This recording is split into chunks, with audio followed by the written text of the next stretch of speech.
வணக்கம் நேயர்களே, நேயர்களுக்கும் தொழில்துறையினருக்கும் இனிய வணக்கங்கள். கடந்த வாரத்தில் திருப்பூர் செஸ்ட் மருத்துவமனை, Tiruppur smart city rotary club மற்றும் சென்னையை சேர்ந்த ஹார்ட்ஸ் ஃபார் ஹார்ட்ஸ் அறக்கட்டளை இணைந்து இலவச இருதய அறுவை சிகிச்சை சிறப்பு முகாமை திருப்பூரில் நடத்தினார்கள். இந்த அறக்கட்டளையினுடைய சேவைகள் குறித்து அறிந்து கொள்ள சென்னையிலிருந்து வந்திருக்கும் ஹார்ட்ஸ் ஃபார் ஹார்ட்ஸினுடைய நிறுவனர், மதிப்பிற்குரிய மருத்துவ அறிஞர் டாக்டர் ஸ்ரீமதி அம்மா அவங்கள தான் நம்ம சந்திக்க வந்திருக்கிறோம். இந்த அறக்கட்டளை மூலமாக ஏழை நடுத்தர மக்களுக்கு இலவசமாக இருதய அறுவை சிகிச்சை செய்து அவர்களுடைய வாழ்க்கையிலே ஒளியேற்றக்கூடிய ஒரு அற்புதமான சேவையை இந்த அறக்கட்டளை செய்து வருகிறது. அந்த அறக்கட்டளையினுடைய நிறுவனரைத்தான் நாம் இப்பொழுது சந்திக்க வந்திருக்கிறோம். வாங்க டாக்டர் ஸ்ரீமதி அம்மா அவர்களை நாம் சந்திக்கிறோம். அம்மா வணக்கம்மா. மிக்க மகிழ்ச்சிங்கம்மா. எங்களுடைய திருப்பூருக்கு ஒரு பெரிய சேவை மனப்பான்மையோடு நீங்கள் வருகை புரிந்து இந்த இலவச இருதய அறுவை சிகிச்சை முகாமை வெற்றிகரமாக நடத்தி கொண்டிருக்கிறீர்கள். எங்களது சேனலுக்கு உங்களுடைய நேர்காணல் வேண்டும் என்று கேட்டபோது நேரம் ஒதுக்கி எங்களோடு நீங்கள் உங்களுடைய அனுபவங்களை பகிர்ந்து கொள்ள சம்மதித்ததற்கு ரொம்ப நன்றி. வணக்கங்கம்மா. வணக்கம். ஹார்ட்ஸ் ஃபார் ஹார்ட்ஸ் ட்ரஸ்ட் மூலமாக 14 ஆண்டுகளுக்கு மேலாக நீங்கள் நிறைய ஏழை எளிய மக்களுக்கு உங்களுடைய மருத்துவ அனுபவத்தின் மூலமாக இலவசமாக அவர்களுக்கு நீங்கள் இருதய அறுவை சிகிச்சைகளை செய்து வருகிறீர்கள் சென்னையிலிருந்து.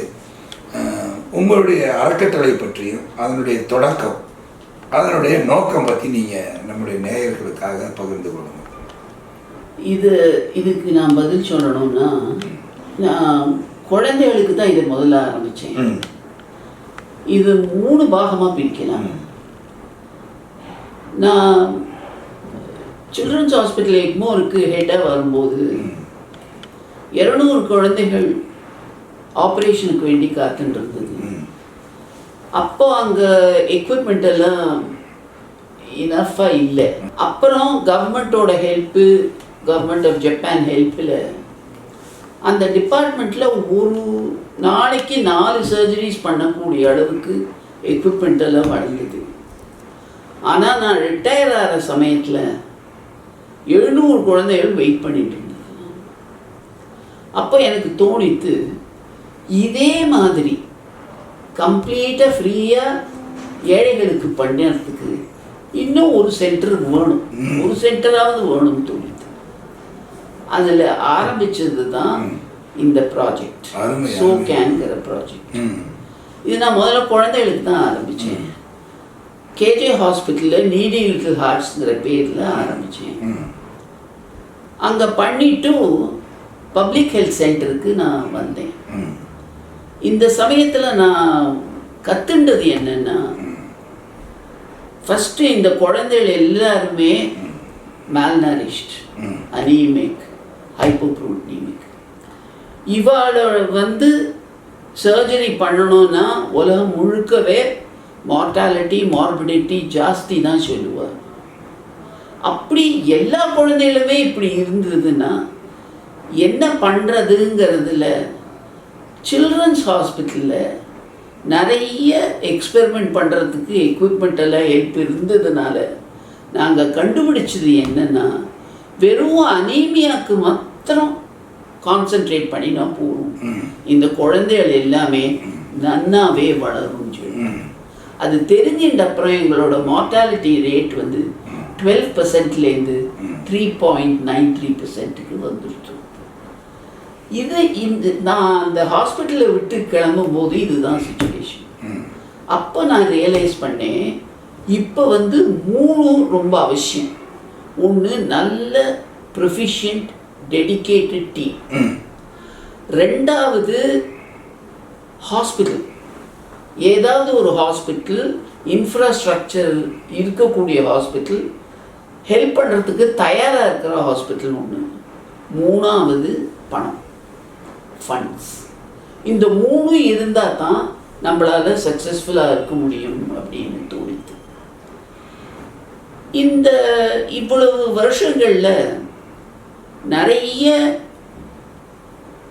மேடுகள் பள்ளங்கள் அதில் மீறி இப்போ இந்த ப்ராஜெக்ட் ஆரம்பித்து, இந்த ப்ராஜெக்டுக்கு மாத்திரம் 450 சர்ஜரிஸ் பண்ணியிருக்கோம். சில்ட்ரன்ஸ் ஹாஸ்பிட்டலில் இருக்கும்போது 6000க்கு மேலே பண்ணினோம். இந்த சர்ஜரிஸ் எல்லாம் பண்ணி முடிச்சப்புறம் எங்களுக்கு என்ன கிடைச்சதுன்னு நீங்கள் கேட்டீங்கன்னா, ஒன்று, எங்களோட டீம், எங்கள் டீமில் இருக்கிற அதர் கார்டியக் சர்ஜன்ஸ். இதை நான் சொல்கிறதுக்கு முன்னால் நாங்கள் என்ன பண்ணுறோங்கிறத சொல்லணும். நாங்கள் இந்த குழந்தைகளுக்கு குவாலிட்டி கேர் கொடுக்கணுங்கிறது தான் எங்களுடைய எண்ணம். எல்லாருக்குமே உயிரோடு இருக்கிறதுக்கு ரைட் இருக்குது, நம்ம கான்ஸ்டிடியூஷன் பிரகாரம் இருக்குது. அப்போ பணம் இல்லாத காரணத்தினால தான் அவளை செத்துப்போன்னு நம்ம சொல்கிறோம். அந்த வேறுபாடு இருக்கக்கூடாதுங்கிறதுனால அப்போ எப்படி பணம் கொடுக்கணும் மற்றவாளுக்குங்கிற எண்ணத்தோடு நிறைய பேர் இருக்காங்க.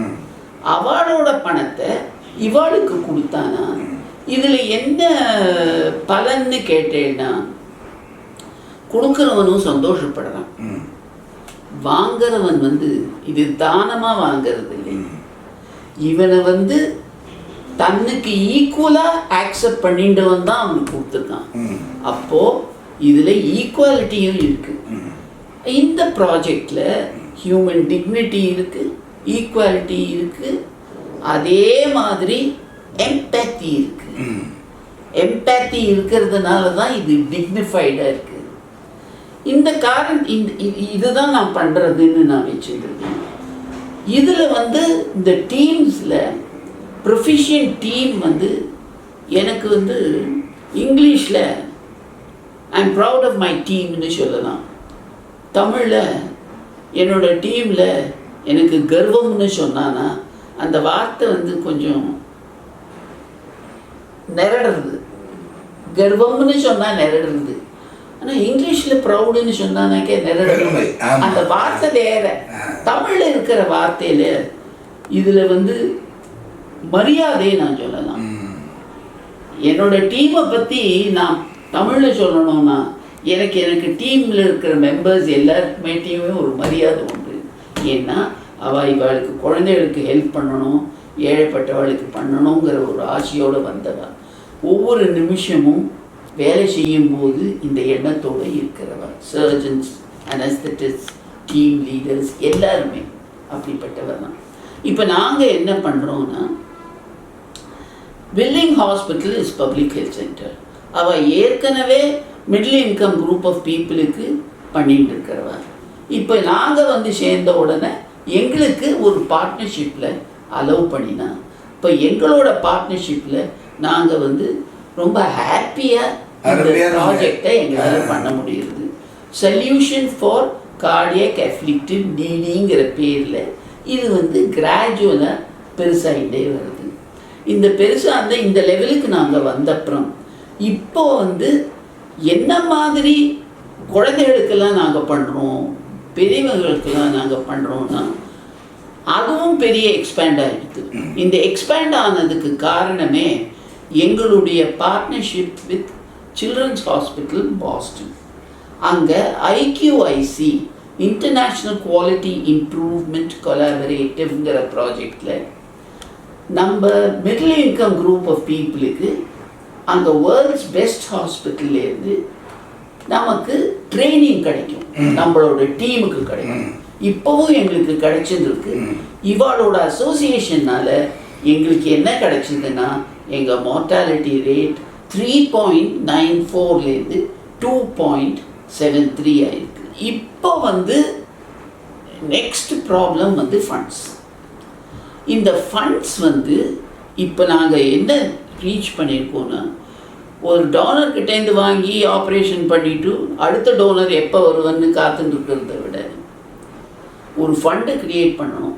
இந்த லார்ஜ் ஃபண்டு ஒன்று க்ரியேட் பண்ணி ஒரு 50 லட்சம் க்ரியேட் பண்ணிட்டான்னா சர்ஜரி நடக்க அதுலேருந்து எடுத்து அந்த இடத்துல இருக்கிற கேப்பை வேறு டோனர்ஸோடு ஃபில் பண்ணுறது. எங்ககிட்ட ரெக்கரண்ட் டோனர்ஸ் இருக்கா, நெட்வொர்க் டோனர்ஸ் இருக்கா, அவள் வந்து இதில் ஃபில் பண்ணுவாள். அந்த ஃபிக்ஸடாக 50 lakhs டொனேஷனுக்கு தான் நான் வந்து யாராவது கொடுப்பாடான்னு நான் தேடிட்டு இருக்கேன். நிச்சயமாக நல்ல எண்ணத்துக்கு அந்த இந்த சேவைகளை எல்லாம் நீங்கள் பரிபூர்ணமாக நிறைவேற்றுவதற்கு நிறைய டோனர்கள் அம்மாவுடைய அந்த ட்ரஸ்ட்டுக்கு உதவி செய்வாங்க அப்படின்றது தான் நம்பிக்கைங்கம்மா. என்ன விதமான இதய நோய்களுக்கெல்லாம் நீங்கள் வந்து குழந்தைகளுக்கும் ஆண்கள் பெண்களுக்கும் நீங்கள் அறுவை சிகிச்சை மேற்கொள்கிறீங்க உங்கள் ட்ரஸ்ட் மூலமாக? நாங்கள் குழந்தைகள்லேருந்து பிறந்த குழந்தையிலேருந்து இதயத்தில் இருக்கிற ஓட்டைகள், அதில் இருக்கிற அப்ஸ்ட்ரக்ஷன்ஸு, அப்புறம் வேல்வ்ஸு, அப்புறம் டியூமர் ஏதாவது இருந்ததுன்னா, அதுக்கப்புறம் வந்து எல்லா சில குழந்தைகளுக்கு வந்து காம்ப்ளெக்ஸாக இருக்கும், ஒரு பிறவிலேயே காம்ப்ளெக்ஸ் இருக்கும், அது ஒரு குரூப்பு. அந்த குரூப்புக்கு அப்போ எல்லாமே பண்ணுறோம். பீடியாட்ரிக்குங்கிறது பிறந்த குழந்தையிலேருந்து 18 வயசு வரைக்கும். இந்த 18 வயசு வரைக்கும் இவதெல்லாம் பண்ணுறோம். ருமேட்டிக் வால்வ் டிசீஸ்னால ஹார்ட் எஃபெக்ட் ஆச்சுன்னா சின்ன குழந்தைகள்லேருந்து பெரியவா வரைக்கும் அதுவும் பண்ணிட்டு இருக்கோம். வால்வ் ரிப்பேர்ஸ், ரீப்ளேஸ்மெண்ட்ஸ் எல்லாமே பண்ணிட்டு இருக்கோம். 18 வயசுக்கு மேலே அடல்ட்ஸ்னாக்க அவளுக்கு என்னெல்லாம் வருதுன்னா, இப்போ ரொம்ப காமனாக இருக்கிறது இஸ்கேமிக் ஹார்ட் டிசீஸ். அதில் வந்து வேல்வ்ஸு, அப்புறம் வந்து ஆஞ்சியோபிளாஸ்டி பண்ணுறது. எங்களுக்கு கார்டியாலஜி டிபார்ட்மெண்ட் இருக்குது, அவள் அதை பண்ணுவாள். அதுக்கப்புறம் வந்து வேல்வ்ஸ் வந்து ரீப்ளேஸ் பண்ணுவோம். அப்புறம் அனியூரிசம்ஸ் பண்ணுவோம். காம்ப்ளெக்ஸாக என்னெல்லாம் இருக்கோ அதெல்லாம் கூட நாங்கள் எங்கள் டீமை வச்சுப்போம். நீங்கள் வந்து ஒரு அரசு மருத்துவராக இருந்து ரிட்டையர்மெண்ட் ஆகும் பொழுது ஒரு பெரிய கனவோடு வெளியில் வர்றீங்க. ஒரு 700 நீங்கள் வெளியில் வரும்பொழுது ஒரு 700 குழந்தைகளுக்கு இருதய அறுவை சிகிச்சை செய்ய வேண்டிய காத்திருப்பு வந்து உங்கள் மனசை வந்து இந்த ஃபவுண்டேஷன் தொடங்குறதுக்கான ஒரு உந்து சக்தியாக உருவானது என்று சொல்கிறீங்க. தற்போது உங்களுடைய அறக்கட்டளையின் மூலமாக எவ்வளவு அறுவை சிகிச்சைகள் மேற்கொண்டிருப்பீங்க? ஏழை இந்த அறக்கட்டளை வழியாக நாங்கள் பண்ணது 450 தான். இதுக்கு காரணம் பணம் தான். எங்களுக்கு வந்து நிறைய பேர் ஆப்ரேஷன் காத்துட்டு இருக்காரு. நாங்க பண்றதுக்கு காத்துட்டு இருக்கோம். அதை சேரணும்னா பணம் தான் தேவை. பணம் எங்களுக்கு ரொம்ப கஷ்டப்பட்டோம், ரொம்ப கஷ்டப்பட்டோம். இப்போ இந்த எதிர்பார்த்து அவங்களுக்கு வந்து நீங்க இலவசமா ஆப்ரேஷன் பண்றதுக்கு ரெடி, மருந்துகள், அவர்களுக்கு தேவையான அடிப்படை சிகிச்சைகள் மேற்கொள்றதுக்கு பணம் இல்லைன்னா ஒன்றும் பண்ண முடியாது. இதுல நான் ஒரு வார்த்தை சொல்லணும். என்னன்னா, முதலையே பார்ட்னர்ஷிப்னால நிறைய பணம் வரணும் அப்படின்னு நான் நினைச்சேன்.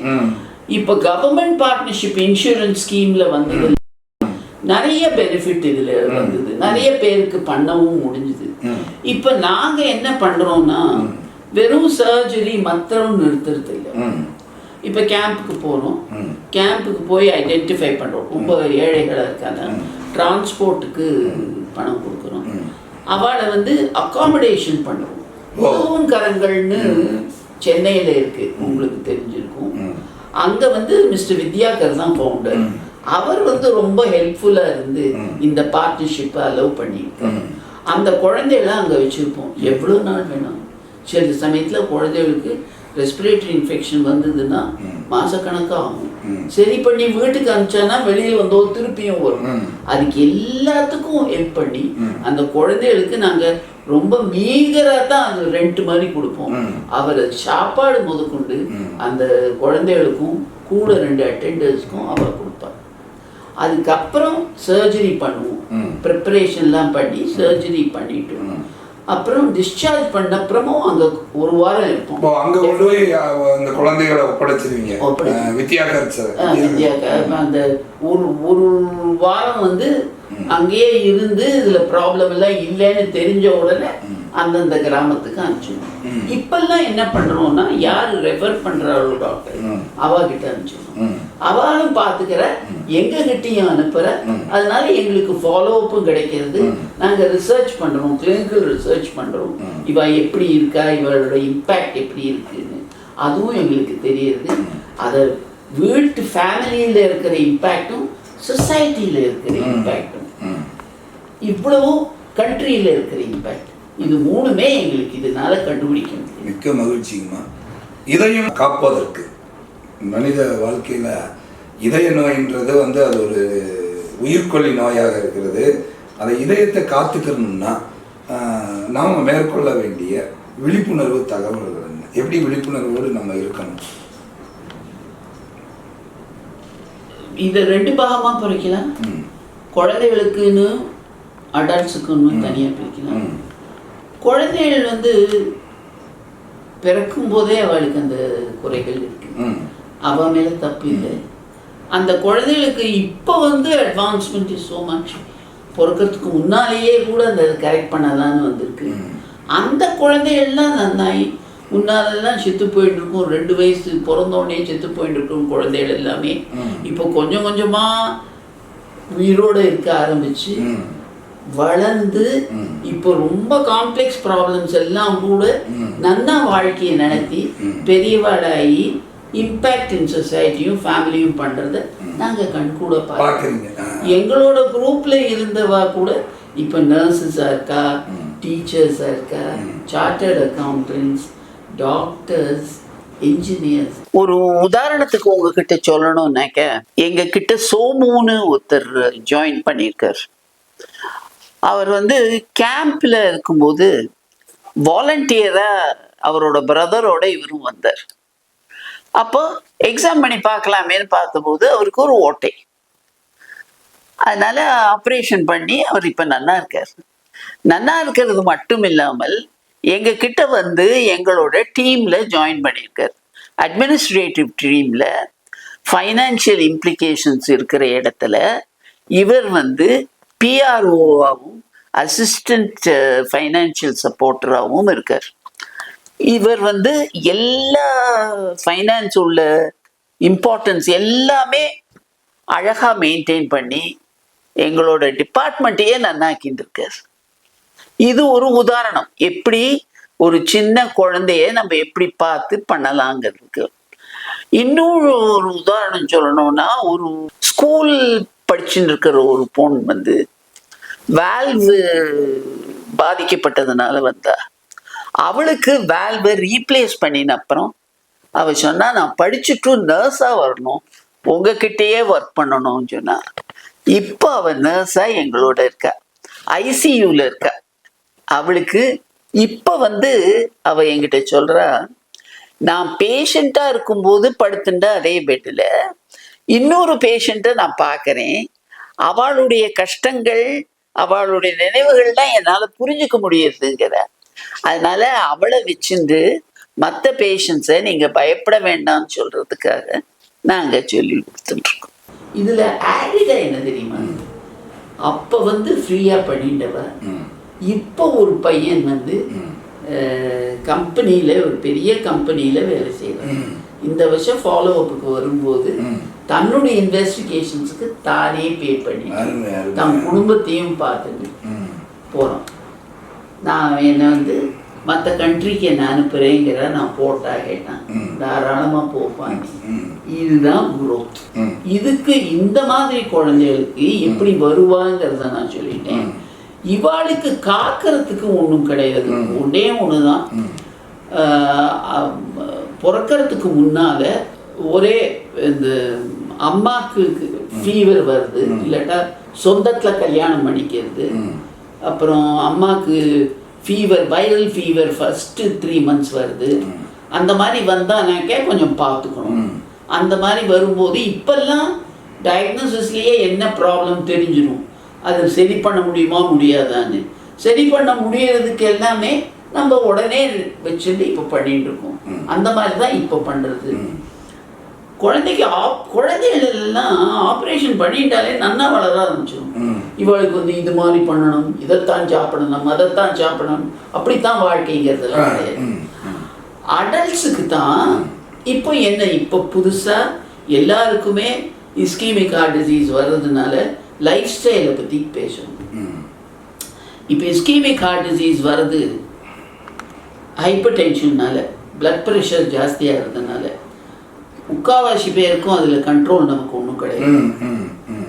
நாம் வந்து வந்தப்புறம் வேணால் உப்பு குறைச்சிக்கலாம். அதனால நாளைக்கு வரப்போகிறதுன்னு இன்றைக்கே உப்பு குறைச்சிக்கிறதுல அர்த்தம் கிடையாது. நெக்ஸ்ட்டு வந்து டயபெட்டிஸ் வந்து இதுவும் அப்படியே தான் வந்ததுனாக்கே நம்ம அட்ஜஸ்ட் பண்ணி ஒன்று மாத்திரம் புரிஞ்சுக்கோங்க, முன்ன மாதிரி கிடையாது. ஹைப்பர் டென்ஷனுக்கு மருந்து இருக்குது, தட் கேன் பி க்யூர்ட். டயபெட்டிஸ்க்கு மருந்து இருக்குது, தட் கேன் பி ட்ரீட்டட். இதெல்லாம் கண்ட்ரோலில் வச்சுட்டு இருந்தானா ஹார்ட்டில் இருக்கிற ப்ராப்ளம்ஸ் வந்து டெஃபினட்டாக கம்மியாகும். ஆனால் இருந்துகிட்டே தான் இருக்கும். ஃபேட்டுங்கிறது வரத்தான் செய்யும். என்ன நம்ம சாப்பிட்டாலும் அதில் எவ்வளவு டெபாசிட் ஆகுதுங்கிறது நமக்கு இன்னமுமே தெரியாத மிஸ்ட்ரி தான். எவ்வளவோ ரிசர்ச் ஆயாச்சு, என்னெல்லாமோ பண்ணலாம். பிளாக்கை வெட்டலாம், பிளாக் வராமல் தடுக்கலாம், 1000 மருந்து பிளாக் வராமல் இருக்கிறதுக்கு. இது இவ்வளோ பண்ணினாலும் பிளாக்ஸ் வந்துட்டே தான் நம்ம பண்ணிகிட்டே தான் இருக்கும். ஆனால் இதுதான் பிகினிங். போக போக நம்ம கண்டுபிடிச்சிடும். என்னைக்கு இன்ஃபெக்ஷன் இருக்கும்போது ஆன்டிபயோட்டிக்ஸ் கண்டுபிடிச்சி கம்ப்ளீட்டாக சேஞ்ச் ஆச்சோ அதே மாதிரி ஒரு நாள் இதுவும் ஒரு நாள் வந்து இதெல்லாம் நம்ம சரி பண்ண முடியும். இன்னொன்று, எல்லாருமே எங்கிட்ட கேள்வி கேட்குறது, ஸ்ட்ரெஸ் ஃப்ரீயாக வாழ்க்கையை நடத்தினாக்க எனக்கு வராதா அப்படின்னு. ஸ்ட்ரெஸ் ஃப்ரீங்கிற வார்த்தையே கிடையாது. எப்படின்னா, வாழ்க்கையில் ஒரு மனுஷன் தன் வாழ்க்கையை எப்படி பார்க்குறாங்கிறதுல தான் ஸ்ட்ரெஸ் வருது. அந்த ஸ்ட்ரெஸ்ஸு காமாக இருந்து அந்த ப்ராப்ளத்தை சால்வ் பண்ணினானாக்க அவனுக்கு வந்து ஈஸியாக வாழ்க்கை போகும். இதனால தான் ஹார்ட் ஜாஸ்தியாக இருந்து சொல்ல முடியாது. ஏற்கனவே இருந்த அந்த டிசீஸ் வந்து இந்த ஸ்ட்ரெஸ்ஸுனால ப்ரெசிபிடேட் ஆகும். அதனால நான் வந்து பல்ல கழிச்சுட்டு இருக்கணும், என் வாழ்க்கையை இப்படி மாறணும் எல்லாம் நினைக்க வேண்டாம். ஹாப்பியாக வாழ்க்கையை வச்சுக்கலாம், பீஸ்ஃபுல்லாக இருக்கலாம், சந்தோஷமாக இருக்கணுங்கிறது தான் ரொம்ப இம்பார்ட்டன்ட். பாசிட்டிவாக யோசிக்கணும். எப்போ பார்த்தாலும் நெகட்டிவாக எனக்கு வராது வராது வராது வரும் வரும் வரும்னு நினச்சிட்டே வாழ்க்கையை நடத்தியிருந்தாலும் அதுதான் best type of lifestyle. அருமைங்க, நல்ல ஒரு விளக்கம் சொன்னீங்க. இப்போ திருப்பூர், எங்களுடைய திருப்பூர் வந்திருக்கிறீங்க. உங்களுடைய அறக்கட்டளை மூலமாக திருப்பூர் செஸ்ட் மருத்துவமனையில் 2 நாளாக முகாம் நடந்துட்டு இருக்குது. இன்னமும் நீங்கள் நோயாளர்களை பார்த்துட்டு தான் இருக்கிறீங்க. உங்களுடைய அனுபவம், இந்த திருப்பூரில் நீங்கள் சந்தித்த நோயாளர்கள் அவங்க என்ன விதமான பாதிப்புகள் எல்லாம் இருக்கிறாங்க, அவங்களுக்கு நீங்கள் கொடுத்த ஆலோசனைகள் என்ன? இப்போ நாங்கள் பார்த்த பேஷண்ட்ஸ் எல்லாருமே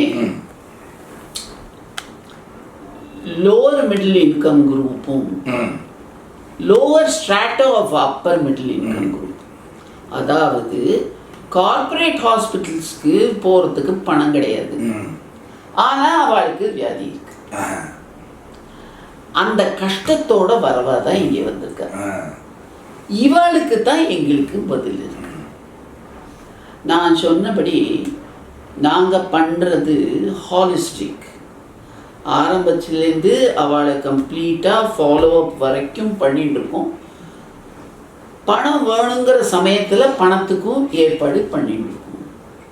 இப்போ இந்த குரூப் ஆஃப் பீப்புளில் சில பேருக்கு பணம் கொடுக்க முடியும், சில பேரால் பணம் கொடுக்க முடியாது. யாருக்கெல்லாம் முடியாதோ அவளுக்கு வந்து ஃப்ரீயாகவே பண்ணிடுறீங்க. அதுதான் பண்ணிட்டு இருக்கோம். அதே மாதிரி தான் பிளான் பண்ணியிருக்கோம். இவ எல்லாருக்கும் அடல்ட்ஸுக்கு வேல்ஸும் வந்திருக்கு, இஸ்கீமிக் ஹார்ட் டிசீஸும். குழந்தைகளுக்கு இந்த மாதிரி ஓட்டைகள், காம்ப்ளெக்ஸஸ், அதுவும் இதே மாதிரி தான். உங்களுடைய ஹார்ட்ஸ் ஃபார் ஹார்ட்ஸ் அறக்கட்டளை மூலமாக வந்து இருதய நோய் சம்பந்தமான அறுவை சிகிச்சை மேற்கொள்ள வேண்டும் என்றால் அதற்கான வழிமுறைகள் என்ன? சார், நான் இந்த கேள்விக்கு காத்துட்டு இருந்தேன். இப்போ நாங்கள் பண்ணினது ஒரு ரொம்ப சின்னது தான். இங்கிலீஷில் சொன்னால் டிப் ஆஃப் த கிளேசியர்னு சொல்லுவார். அந்த மாதிரி டச் தான் பண்ணியிருக்கோம். டச் பண்ணினாலே இவ்வளவு பேரோட வாழ்க்கை நன்னா இருந்தேன்னு பார்த்தானே இது இன்னமும் பெருசாகணுங்கிற ஆசை தான் வருது. பெருசாகிறதுல எப்படி பெருசாகணும்னாக்க இல்லை, ஃபஸ்ட்டு வந்து இந்த ரூட்டை பார்க்கணும். எங்களுக்கு வந்து நம்பரை விட குவாலிட்டி கேர் தான் எங்களுக்கு ரொம்ப இம்பார்ட்டண்ட். குவாலிட்டி கேர் அப்படின்னாக்க ஒரு நோயாளி ஆஸ்பத்திரிக்கு வர்றதுக்கு பயப்படக்கூடாது. இந்த இடத்துல வந்தானா நமக்கு நிம்மதி கிடைக்குங்கிற எண்ணத்தோடு வரணும். அங்கே இருக்கிறவா அன்போடு பார்த்து அவனுக்கு வைத்தியம் பண்ணி வீட்டுக்கு அனுப்பும்போது கூட திருப்பியும் இந்த இடத்துக்கு வரணும்னு தோணும். அந்த மாதிரி இருந்தால் தான் அதுக்கு பேர் ஹாஸ்பிட்டல்னு என்னுடைய எண்ணம். அது பண்ணுறதும் ரொம்ப கஷ்டம்னு எனக்கு தெரியும். அதுக்கு எனக்கு ரொம்ப ஹெல்ப் பண்ணுற என்னோட டீம்னால தான் எனக்கு அவளை மரியாதை கொடுக்குறேன்னு நான் சொல்கிறதுக்கு காரணம். இப்போ இதை வந்து நான் இன்னும் பெருசாக ஆக்கணும்னாக்க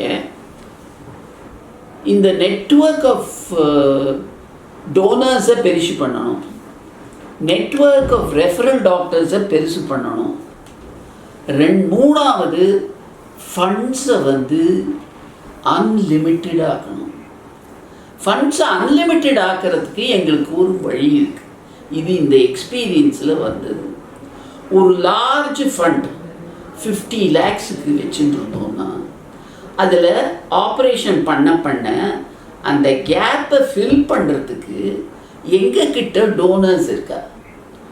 அப்போது எவ்வளவு கேசஸ் பண்ணினாலுமே எப்போவுமே 50 லட்சம் இருக்கும்.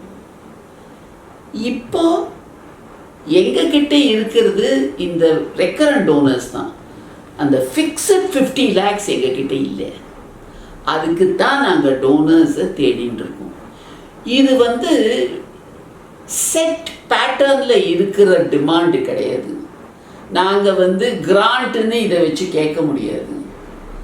நாங்கள் வந்து எல்லாரும் ஒரு ஃபார்மை கொடுத்து அதை ஃபில் பண்ணுங்கோ, உங்கள் ப்ராஜெக்டு சரியாக இருக்கா இல்லையான்னு பார்ப்பேன்பா. அவகிட்ட இது நம்ம சொன்னோன்னா அவளுடைய ப்ரோஃபார்மாவில் ஃபில்லேனே ஆகாது. அப்போது இதை புரிஞ்சுக்கிறதுக்கு ஒரு ஒரு பணம் வச்சுட்டு கொடுக்கணும்னு உள்ள ஆசை இருக்கிறவரால் தான் அது பண்ண முடியும். இது பண்ணினானாக்க எவ்வளவு நம்பர் ஆஃப் கேசஸும் பண்ண முடியும். ஒரு கார்பஸ் ஃபண்ட் ஆஃப் 5 crores வச்சுட்டு இருந்தார். யார் கொடுக்குறாளோ அவளே வச்சுக்கிட்டோம். இன்ட்ரெஸ்ட்டை மாத்திரம் கொடுக்கட்டும். இந்த இன்ட்ரெஸ்ட்டும் எப்போ பார்த்தாலும் 50 இருக்கும். 5 கோடி எப்போவுமே இருக்கும். எவ்வளவு நம்பர் ஆஃப் பேஷண்ட்ஸுக்கும் நம்ம வந்து கொடுத்துட்டே இருப்போம். இந்த நிலைமை வரத்துக்கு தான் நாங்கள் பாடுபட்டு இன்னொன்று எங்களுடைய டார்கெட் வந்து தமிழ்நாடு மாத்திரமில்லை. ஏழை எளிய குழந்தைகள் எங்கே இருந்தாலும் அவளுக்கு பண்ணணுங்கிறது தான் எங்களோட டார்கெட். எங்களுக்கும் மற்ற ஸ்டேட்ஸ்லேருந்து வந்திருக்கா, கொஞ்சம் கொஞ்சமாக வருவா. அவளுக்கு பெக்யூலியர் கஷ்டங்கள் உண்டு. அங்கேருந்து இங்கே ட்ராவல் பண்ணுறதுக்கு உள்ள பணம், அவ்வளோ தள்ளி இருந்து இங்கே வர்றது, அந்த அந்த பார்ட்டை வந்து நாங்கள் கொஞ்சம் கொஞ்சமாக சரி பண்ணுறதாக இருக்கும். அவளும் இங்கே வந்து பண்ணக்கூடியதாக ஆக்கணும். ஒரு கேள்வி எல்லாரும் கேட்பேன், ஏன் பண்ணுறதுக்கு பதிலாக நீங்கள் அங்கே போய் ஏன் பண்ணக்கூடாது அப்படின்னு ஒருத்தர் அடிக்கடி கேட்குற கேள்வி. அவளுக்கெல்லாம் ஒன்று நான் சொல்கிறேன், ஆப்ரேஷனுங்கிறது வெறும் ஆப்ரேஷன் பண்ணிட்டு வர்றது கிடையாது. அவங்க நன்னா ஆயிட்டப்புறம் அவளை நன்னா பார்த்துட்டு கம்ப்ளீட்டாக சரியாகிற வரைக்கும் பார்த்துக்கிறதுக்கு பேர் தான் ஆப்ரேஷன். அது ஒரே இடத்துல தான் முடியும், மற்ற இடத்துக்கு போனால் முடியாது. மிக்க மகிழ்ச்சியமாக உங்களுடைய ஹார்ட்ஸ் ஃபவுண்டேஷன் ஏழை எளிய மக்களை மனதில் கொண்டு அவங்களுடைய இருதய நோய்களை எல்லாம் அறுவை சிகிச்சை மூலமாக குணமாக்கி நூற்றுக்கணக்கான மனிதர்களை வாழ வைத்து கொண்டிருக்கிறீர்கள். மிக்க மகிழ்ச்சி. எங்களுக்காக நேரம் ஒதுக்கி உங்களுடைய நல்ல சேவைகளை பகிர்ந்து கொண்டீர்கள். நேயர்களே, சென்னை தலைமையிடமாக கொண்டு ஹார்ட்ஸ் ஃபார் ஹார்ட்ஸ் அந்த ஃபவுண்டேஷன் மூலமாக இவ்வளவு அற்புதமான சேவைகளை செய்வதோடு மட்டுமல்லாமல் 81 வயதிலும் வாழ்ந்து கொண்டிருக்கிற ஒரு இறைவனைப் போல தன்னுடைய முதுமையை பற்றி கருதாமல், தன்னலம் கருதாமல் பயணித்து நேற்றைய தினம் இதே மருத்துவமனையில் காலை 8 மணியிலிருந்து இரவு 8 மணி வரைக்கும் 12 மணி நேரம் நோயாளர்களை அம்மா சந்திச்சிருக்கிறாங்க. இதெல்லாம் எங்களுக்கு கிடைச்ச பெரிய பேர். அம்மா நேர்காணல் செய்வது பெரிய பாக்கியமாக கருதுகிறோம். உங்களுக்கு இருதய நோய் இருக்குன்னு சொல்லிட்டு நீங்கள் தயவு செஞ்சு மனம் வருந்தி விடாதீர்கள். பணம் இல்லையேன்னு சொல்லி கவலைப்படாதீங்க. சென்னையில் உள்ள ஹார்ட்ஸ் ஃபார் ஹார்ட்ஸ் இதற்காகவே அவர்கள் தங்களை அர்ப்பணித்திருக்கிறார்கள். இந்த வயதிலும் கூட அதை குறித்த எவ்வளோ விஷயங்களை அம்மா பகிர்ந்திருக்கிறாங்க. அதே போல் குடையாளர்கள் இது போன்ற, ஏன்னா அவங்க இந்த துறையில் இருதய நோய் அதை குணமாக்குகிற ஒரு மருத்துவ அறிஞராக ஒரு நல்ல பாத்திரமாக அவர்களை இறைவன் வாழ வைத்து கொண்டிருக்கிறார். ஏன்னா 81 வயசுனா இன்னைக்கு எல்லாமே வீட்டில் செட்டில் ஆகி நம்ம ஓய்வெடுப்போம் அப்படின்ற ஒரு நிலை தான் இருக்கக்கூடிய அந்த நிலையில் நான் இதற்காகத்தான் வாழ்கிறேன் அப்படின்னு சொல்லி வாழ்கிறதுன்றது ஒரு மிகப்பெரிய ஒரு பாக்கியம். ஆகவே கொடையாளர்கள் இந்த ஹார்ட்ஸ் ஃபார் ஹார்ட்ஸ் அறக்கட்டளைக்கு நிறைய நன்கொடைகளை வழங்கி உங்களுடைய உண்மையான சேவையை உயிர்காக்கும் இந்த அறக்கட்டளையோடு இணைந்து செய்ய வேண்டும் என்று நமது சேனல் வழியாக உங்களுக்கு கோரிக்கையாக வைக்கிறோம். திருப்பூரில் நிறைய தொழில்துறையினர் இருக்கிறீர்கள், நிறைய குடையாளர்கள். ஏன் இந்தியாவிலேயே அதிக சேவை செய்கிறது எங்களுடைய திருப்பூர் தொழில்துறைமா. அதனால தான் திருப்பூர் தொழில் என்றைக்கும் அது உயர்ந்த நிலைக்கு அது சென்று கொண்டிருக்கிறது. நிறைய புண்ணியவான்களும் சான்றோர்களும் நிறைய பாக்கியம் பெற்றவர்களும் நன்கொடையாளர்களும் திருப்பூருடைய சேவையில் இருக்கிறார்கள். நிச்சயமாக அம்மாவுடைய இந்த சேவைக்கும் ஒரு பெரிய உதவி கிடைக்கும் என்ற வாழ்த்துக்களோடு இந்த பேட்டியை நிறைவு செய்கிறோம். நன்றி, வணக்கம். வணக்கம், வணக்கம். நன்றிங்கம்மா.